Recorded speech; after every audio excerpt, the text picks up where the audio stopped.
Olá, hoje é dia 25 de outubro, sexta-feira, e nós vamos falar hoje sobre a brisa bolivariana sobre o STF. Mais uma vez, o Brasil ele está ameaçado pelo antigo Foro de São Paulo e agora com o novo nome de Grupo de Puebla. O Foro de São Paulo ele foi criado em 1990 por Lula e Fidel Castro, e era uma organização que tinha à frente o PT, as Farc da Colômbia, os partidos de esquerda da América Latina e Caribe. E o objetivo deles era a tomada do poder, né, de toda a região aqui, com o auxílio do Brasil, que financiava isso, essas ditaduras socialistas da América Latina eram financiadas pelo Brasil.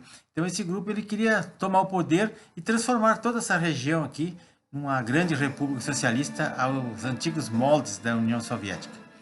Então esse grupo agora voltou a agir depois de um longo tempo, depois que o Brasil invocou o Tratado Internacional de Assistência Recíproca, o tal de TIAR, através da Organização dos Estados Americanos, que tem por objetivo investigar a relação de alguns países como a Venezuela e o tráfico internacional de drogas, principalmente o cartel dos sóis. Então eles ficaram furiosos e agora passaram a atacar o Brasil. A Venezuela, todo mundo sabe, está numa grande crise política e crise econômica, principalmente. O Maduro já andou na Rússia esse mês de setembro e talvez pedindo dinheiro emprestado, pedindo auxílio para os russos. E o braço direito dele, o Diosdado Cabello, ele foi para a Coreia do Norte, não se sabe fazer o que, talvez também pedir ajuda, ou pedir armamento ou munições, para eles criarem algum tipo de rixa com os vizinhos aqui da América Latina, principalmente com o Brasil. Então, no dia 19 de outubro, agora, o Maduro e o Diosdado Cabello, eles disseram numa reunião desse grupo de Puebla que o que está acontecendo no Peru, no Equador, no Chile e na Argentina é apenas uma brisa de um furacão bolivariano que está por vir. E ao mesmo tempo, no dia seguinte, o senador Humberto Costa, aqui do PT, e outros líderes do PT, eles disseram que o senador Humberto Costa disse da tribuna do Senado, ameaçando o Brasil, repetindo as mesmas palavras do Maduro, e como se ele soubesse que tem alguma coisa já programada para acontecer. Em 30 de setembro, começou uma crise política no Peru.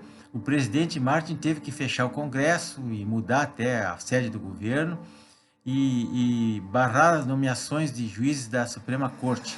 Por que ele fez isso? Porque estava infiltrado, eles queriam, obedecendo ao grupo de Puebla, colocar juízes esquerdistas na Suprema Corte. O caos foi instalado, a esquerda, com vandalismo, violência e depredações, transformou o país num caos. Em 8 de outubro, no Equador, aconteceu a mesma coisa, protestos violentos com os Black Blocs, semelhantes àqueles que atuaram no Brasil no ano de 2013, e protestavam supostamente pela alta de combustíveis. Em 10 de outubro, foi a vez de Honduras, esquerdistas do Manuel Zelaya, lá amigos do Lula, iniciaram um quebra-quebra exigindo a queda do presidente Hernández, logo após que ele anunciou um acordo de cooperação de segurança assinado com os Estados Unidos. E em 20 de outubro, então, começou os protestos violentos no Chile, também com Black Blocs, tudo porque o Chile teria aumentado as passagens do metrô, alguma coisa assim. Foram depredações, incêndio, dezenas de mortos e feridos. Então, as elevações das tarifas foram reduzidas pelo governo, mas mesmo assim, os manifestantes continuaram com o quebra-quebra. Não adiantou o governo voltar atrás. E em 27 de setembro, aqui no Brasil, amanheceu o litoral brasileiro, uma extensão de 2.000 quilômetros, amanheceu cheio de óleo derramado, as praias poluídas. E interessante que os ecoterroristas do Greenpeace, ao invés de ajudarem a Defesa Civil e a Marinha, o pessoal lá a limpar a área, eles foram lá para frente do Palácio do Planalto, despejar óleo lá e sujar tudo, depredar. Foram poluir em Brasília. Então, como se o governo brasileiro fosse culpado pela pelas 900 toneladas de óleo cru que lançaram no mar, no litoral brasileiro. Em 20 de outubro, foi a vez do presidente Bolsonaro enfrentar as maiores traições de todos os lados.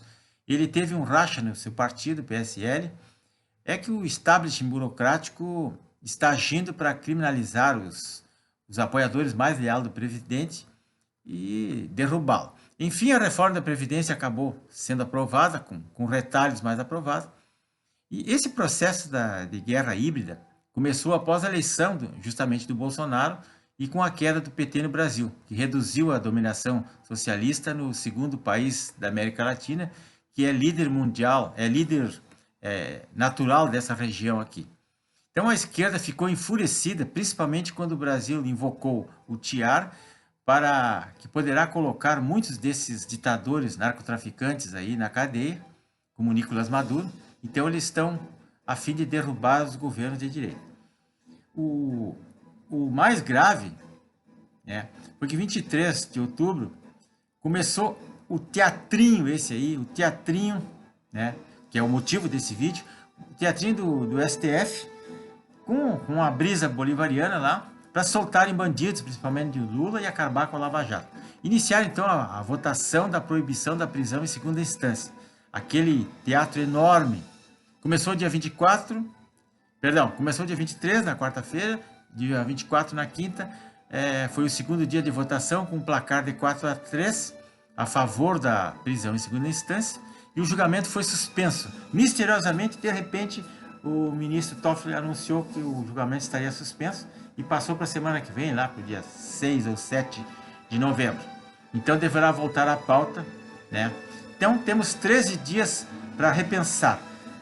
A gente imagina, é muita coincidência que naquele momento que foi suspensa a sessão lá de votação, estava sendo reunido o alto comando das Forças Armadas e uma visita ao general Vilas Boas, que está enfermo. Todos os generais do alto comando estavam reunidos e misteriosamente alguma coisa aconteceu. Então o STF está julgando naquela ação ali, são 3 ações declaratórias de constitucionalidades, apresentada uma pela OAB, outra pelo Partido Comunista do Brasil e o outro pelo Partido Patriotas.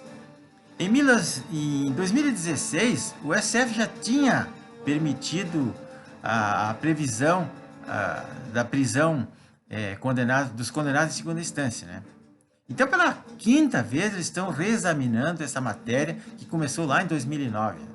Então, o nosso sistema penal brasileiro ele é baseado no duplo princípio, o duplo grau de jurisdição, que é a segunda instância, Então, a partir da confirmação da condenação em segundo grau, então o réu já pode ser recolhido e pode continuar recorrendo, mas tem que ser recolhido à prisão. Ele pode ser recolhido. Então ele pode recorrer depois que estiver preso. Porém, a partir da confirmação da segundo grau, ele, se quiser, pode recorrer. E é que no primeiro grau e no segundo grau já vão ter sido examinadas todas as provas, todas as situações de fato e de direito, as questões de direito e as aplicações da lei. Então, esse é o ponto. Depois, nos recursos são só apenas outras questões mais simples. O advogado Felipe Saldanha, que é do canal Endireitando Brasil, ele escreveu no Twitter um texto super interessante, que baseado em argumentos usados por um dos ministros lá durante a votação. Então,